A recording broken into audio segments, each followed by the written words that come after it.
මින් පෙර නොදුටු වෙනස්ම සජීවී අත්දැකීමකට ඔබව කැන්දාගෙන යන පවුලේ සැමට එක ලෙස එකට හිඳ එකවර රසවිඳීමට හැකි කුණුහරප වැල්බයිලන් නැති විහිළු පමණක්ම ඇති සිරිල් අයියගේ අලුත්ම අලුත් හෝරා දෙකක සජීවී ප්‍රහසනය සිරිල් අයියා ලයිව් ඉන් කොන්සර්ට් ලෝන් ලන්තේ පුදුම වික්‍රම ලෝන් ලන්තේ නෙවෙයි බල්ලෝ සිලෝන් ලන්තේ පුදුම වික්‍රම සිලෝන් හරි සිලෝන් ලන්තේ පුදුම වික්‍රම ප්‍රථම වරට ශ්‍රී ලාංකීය ප්‍රදර්ශනය මාතර නොවැම්බර් 30 සවස 6:30ට ඇඹිලිපිටිය දෙසැම්බර් 13 සවස 7:30ට එසේනම් ගුලි නොකා හිඳ තොල විකාගෙන hina වෙන්න සැරසෙන්න සිරිල් කිව්වොත් ඉතින් ලයිව් තමයි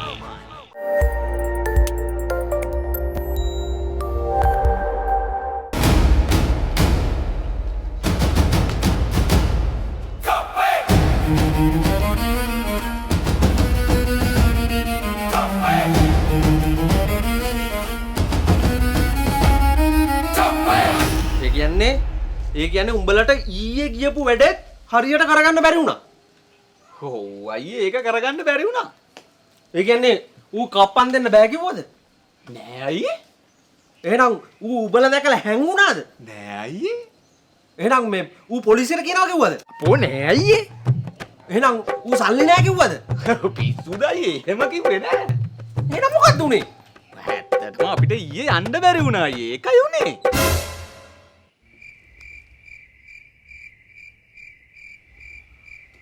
යන්න බැරි වුණා. දැන් එතකොට උඹලා මට කිව්වනේ අර කප්පන් දෙන එකගේ අවුලක් නිසා තමයි වැඩේ ගැස්සුනේ කියලා. ඔව් අයියේ. ඌ අපිට ඊයේ වෙන්න කිව්වනේ. අද එන්න කිව්වා නම් දන්නව නැති. ඌ තමයි ඔක්කොම අවුල් කරේ. ඌ තමයි අවුල් කරේ. ඌ තමයි අවුල් කරේ. බලපන් උඹලගේ වැඩ නිසා මං සවුත් වෙන හැටි. ෂි. කොහෙන්ද චොප්පෙට ඉස්සර තිබුණු තැන?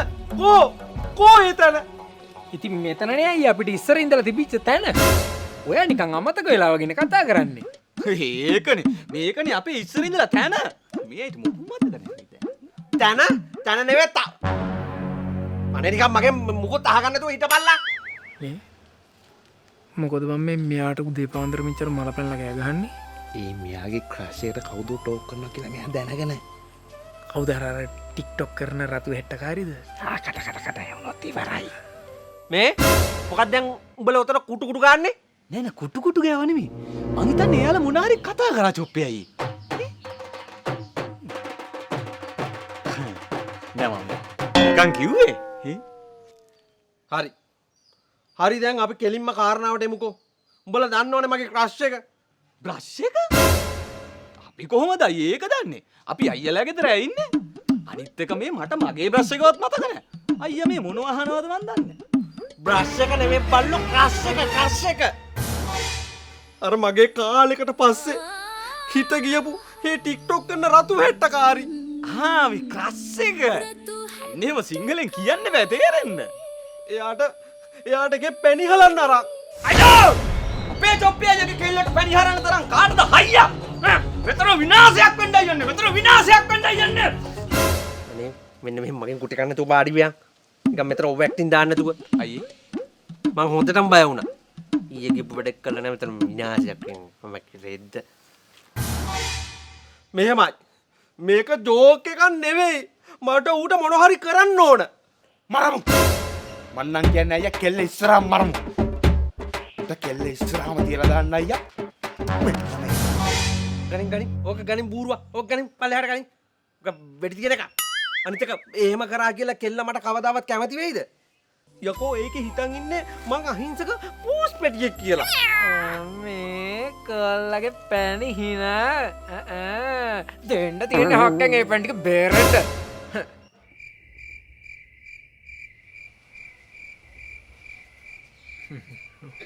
විහිළුවට කිව්වා.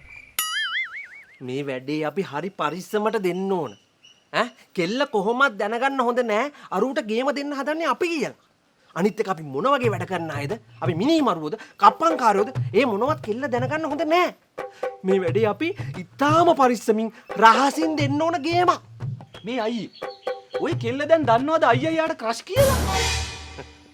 ඔව් ඔය එහෙම මෙහෙන් ස්ටේටස් එහෙම දාලා එයාට දැනගන්න සලස්සලා තියෙන්නේ. ඇත්තටම ඒකට තියෙන්න මහා අමුතු ලස්සනක් බං. මට එයාව දැක්කම මහා අහිංසක ලව් එකක් හිතට එනවා.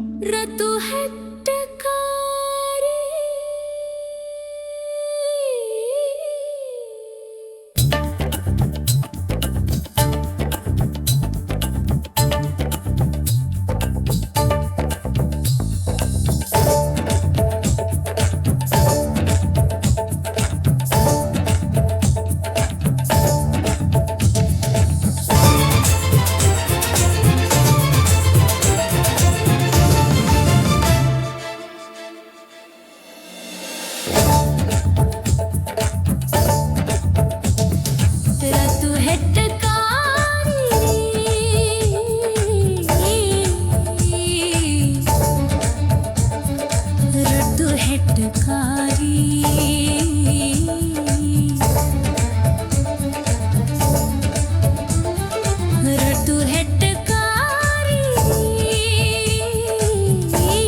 එයා දන්නවද අයියා බැඳලා කියලා?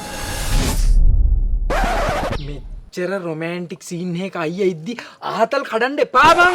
ඒකනේ බඳපු රෙද්දක් වැඩක් නැහැ නේ උඹට. බලන්න මෙතනින්. ආව මෙච්ච කටාස්සේ. නෑ ඉතින් එයා දන්නවද දන්නේ නැහැ අයියා බැඳලා කියලා. ඒක මතක් කරන්න කියලා. මේ චෙක් කරන්න කියලා. චෙක් කරන්න කියලා. යකෝ මට උන උට ගේමක් දෙන්න. ඌව විනාශ කරන්න. ඒකට මට ප්ලෑන් එකක් දීපල්ලා. ප්ලෑන් එකක් දීපල්ලා. හරි අයියේ. මන් දෙන්න ෆස්ට් ස්ටෙප් එක. අපි මුලින්ම ඌ ඉන්න තැන හොයාගමු. ඊට පස්සේ හරි ඉතින් ඊට පස්සේ මොකද්ද? ඊට පස්සෙත් ඕනේද? මං ඉතින් මේ ෆස්ට් ස්ටෙප් එක දුන්නේ. අපෝ ඉතින් ඕක ඕන එකට කියන්න පුළුවන්. ඉතින් උඹ කියන්න එපා එහෙනම්. ඕක ඉතින් කියන්න දෙයක් ඈ. අපෝ උඹත් නියම කුට්ටි ආරච්චි ඈ. මේ ගොනා බූරුව ඕන එකක් කියලා බැනපන්. ඉවසන්න පුළුවන්. මෙයා කුට්ටි ආරච්චි යන මන නම් කියාගෙන යන්න බා හොඳේ. නවත්තපල්ලා. මේ වැඩේ කරන විදියක් ගැන හිතපල්ලා. මොකද එයා අරුට කැමති වුණොත් අපි ඉඳලා වැඩක් නැහැ. අපි නෙවෙයිනේ. අයියනේ ඉඳලා වැඩක් නැත්තේ. අපිට අකුලන්නේ නෑනේ. උඹ අපිට මොකද? මේ වැඩේ අපි ඊටාම පරිස්සමින් රහසින් කරන්න ඕනේ. මොකද අරුට වැඩේ දුන්නේ අපි කියලා කාටවත් අහුවෙන්න බෑ. අනික මේක මිනිස්සු ඉන්න තැනක අපිට කරන්නත් බෑ. හරි අයියේ. අපි දෙමු ලේසටම වැඩේ. හරි අයියේ. යකෝ මට බය තියෙන්නේ උඹලා වගේ ගොබ්බයෝ ටිකක් එක්ක මේ වැඩේ කරන්න කියලා මේකත් ගැස්සෙයි කියලා. එහෙව් ගොබ්බ පැටවු ටිකනේ උඹලා. හරි දැන් ඇත්තටම ඔය කියන එක කවුද? අපි කොහොමද දැකලවත් නැතු උට වැඩක් දෙන්නේ? ඒකනේ අයියේ. ඌ සුදුද කළුද අයියා වගේ කැතද මහතද මොනවත් අපි දන්නේ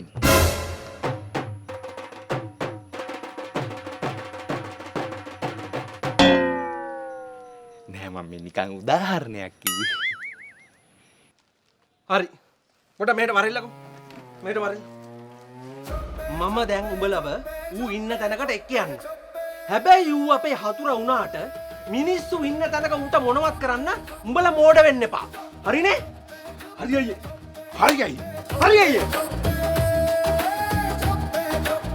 හරි. කොහෙද යන්නේ? මමනේ තන දන්නේ ඌ ඉන්න. හරි අයියේ. එදී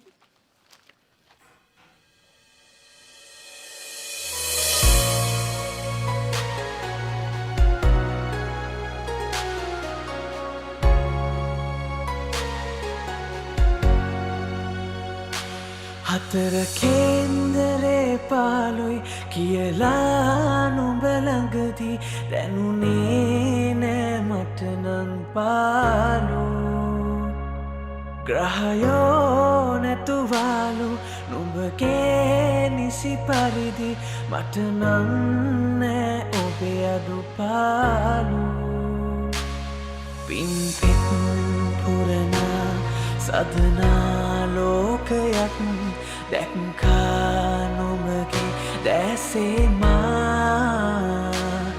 එක් වී ගෙවනා හැම මොහොතක් පාසා නුඹගේ තුරුලි හිඳිනීමා අයියා අයියාගේ රතු ඇට්ටකාරෙත් එක්ක සීන ලෝකේ තනියලා ඉන්නේ නේද?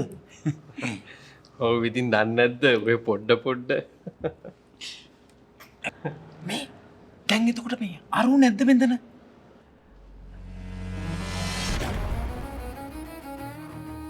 අර ඉන්නේ උන් මෙතනටත් ඇවිල්ලා අරයට ලයින් දානවා. කවුද අයියේ? කොහද?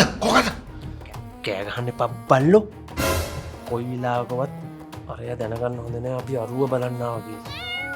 අනික මෙතන මේක CCTV එකක් තියෙනවා.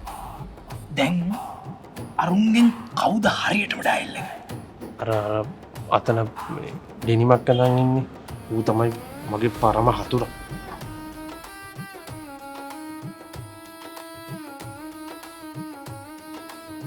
ඉතින් උන් 4 දිනක් ට්‍රේනින් ඇඳගෙන ඉන්නේ. හරි මේ අර සුදු පාටට හුරු එකක් උඩට ඇඳන් ඉන්නේ. ඌ තමයි මගේ එකම වෛරක්කාරයා. අයියා 4 දිනම උඩට සුදු පාටට හුරු ඒවනේ ඇඳන් ඉන්නේ. හරි මර අතේ ඔරලෝසුවක් බැඳන් ඉන්නේ. අන්න ඌ. ඌට තමයි අපි ගේම දෙන්න ඕන. අයියා මේ 4 දිනම මේ ඔරලෝසු බඳන් ඉන්නේ මේ. කවුද හරි එක? ඔය යකෝ ඔය මූණේ පුරා රැවුලවන් ඉන්නේ. අන්න ඌ තමයි අපේ පරම වෛරක්කාරයා. ඉතින් අදිලා ඔය 4 දිනම රවුලවන්නේ මේ. කවුද හරි එක? යකෝ උඹලට කොච්චර කිව්වත් තේරෙන්නේ නැද්ද? හා?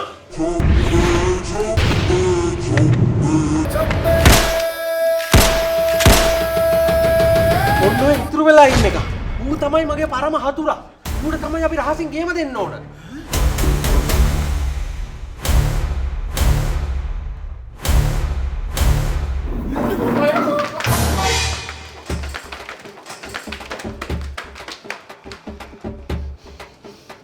මිනිමරුවා මිනිමරුවා? ඉතින් අපි අරයට මොනවත් කරේ නෑනේ. එයාට අපි රහසින් ගේම දෙන්න. මොකටද දිව්වේ? සිරිල්